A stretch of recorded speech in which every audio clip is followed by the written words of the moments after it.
Hello students, তোমাদের সকলকে স্বাগত। আজকে তোমাদের প্রথম পর্যায়ক্রমিক মূল্যায়ন 2026-এর ক্লাস 8-এর রায় ও মার্টিন প্রশ্নবিচিত্রার ভূগোল বিষয়ের মডেল সেট 4 করে দেখাবো। তো চলো শুরু করা যাক। তার আগে বলে দিই, তোমরা যদি চ্যানেলে নতুন হয়ে থাকো তাহলে চ্যানেলটিকে অবশ্যই সাবস্ক্রাইব করে দিবে।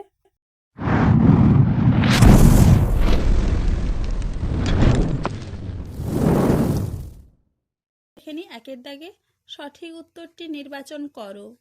কেন্দ্রমণ্ডলের অপর নাম নিফে। উত্তর হবে কি অপশন এ। পরের প্রশ্ন কি আছে? এস তরঙ্গ প্রবাহিত হয় অপশন বি কঠিন পদার্থের মধ্য দিয়ে। পরের প্রশ্ন কি আছে? বজ্রপাতের দেশ বলা হয় অপশন সি ভুটানকে। কি হবে? ভুটান।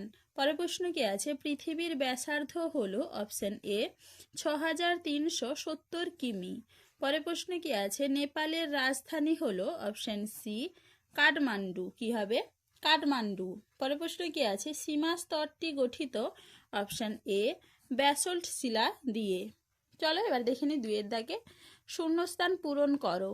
সার্কের সদর দপ্তর ড্যাশ। উত্তর হবে কি কাঠমান্ডু। পরের প্রশ্ন কি আছে? ভূত্বক ও গুরুমণ্ডলের মাঝে ড্যাশ বিযুক্তি রেখা অবস্থিত। উত্তর হবে কি মোহ বিযুক্তি রেখা অবস্থিত। এবার দেখে নি দুইয়ের বি। নিচের প্রশ্নগুলির অতি সংক্ষিপ্ত উত্তর দাও। দারুচিনির দ্বীপ কাকে বলে? উত্তর হবে কি শ্রীলঙ্কাকে। পরের প্রশ্ন কি আছে? লাভা বলতে কি বোঝো? দেখে নাও উত্তরটা তোমরা। লাভা কি? উত্তরটা তোমরা এইখান থেকে এইটুকু লিখবে। ভালো করে একটু দেখে নাও।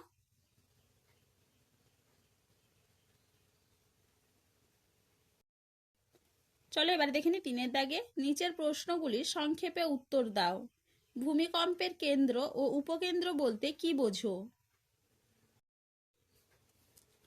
প্রথমে দেখে নাও ভূমিকম্পের কেন্দ্র ভূপৃষ্ঠের নিচে ভূ অভ্যন্তরে যে স্থান থেকে ভূমিকম্পের উৎপত্তি হয় তাকে বলে ভূমিকম্পের কেন্দ্র। এবারে এর বৈশিষ্ট্যগুলো দেখে নাও একটু। এরপরে দেখে নাও ভূমিকম্পের উপকেন্দ্র। ভূমিকম্প কেন্দ্র থেকে ঠিক উলম্ব দিকে অর্থাৎ সমকোণে অবস্থিত ভূপৃষ্ঠের যে স্থানে প্রথম কম্পন পৌঁছায় তাকে ভূমিকম্পের উপকেন্দ্র বলে। এর বৈশিষ্ট্যটা দেখে নাও। চলো এবারে পরের প্রশ্ন কি আছে? অ্যাসথেনোস্ফিয়ার কাকে বলে? দেখে নাও অ্যাসথেনোস্ফিয়ার। উত্তরটা তোমরা এখান থেকে এইটুকু লিখবে।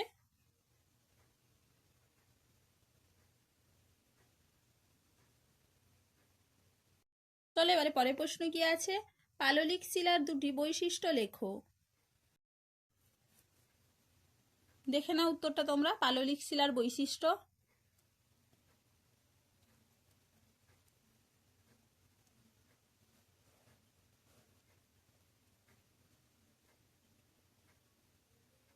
চলো এবার দেখে নি চারের দাগে নিচের প্রশ্নগুলির সংক্ষিপ্ত ব্যাখ্যামূলক উত্তর দাও। অভিসারী পাতসীমানা বলতে কি বোঝো? উদাহরণ দাও। দেখে নাও উত্তরটা তোমরা। অভিসারী পাতসীমানা কাকে বলে এবং উদাহরণ এইখান থেকে এইটুকু লিখবে।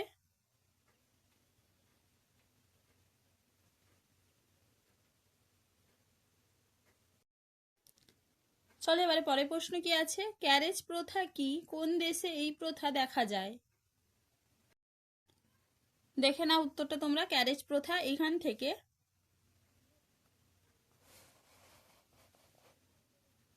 এইটুকু লিখবে।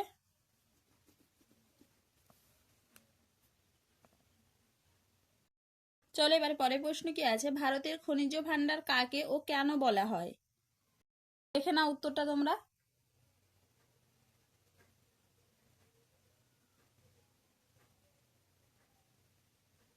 মায়ানমারের খনিজ ও বনজ সম্পদ সম্পর্কে লেখো। প্রথমে দেখে নাও মায়ানমারের বনজ সম্পদ। উত্তরটা তোমরা এইখান থেকে ভালো করে একটু দেখে নাও।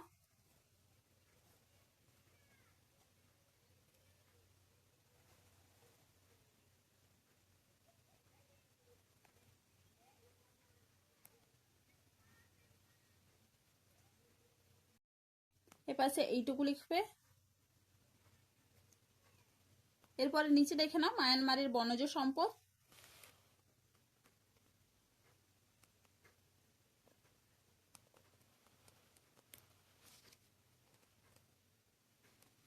এইটুকু লিখবে।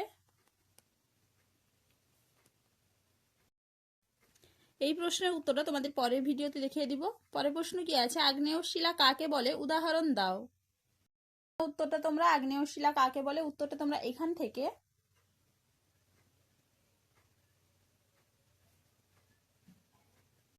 এর পাশে দেখে নাও, এইটুকু লিখবে।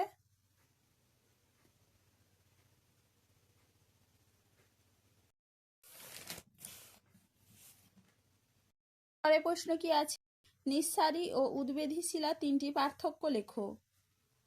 না, উত্তরটা তোমরা নিঃসারী ও উদ্বেধী শিলার পার্থক্য ভালো করে একটু দেখে নাও।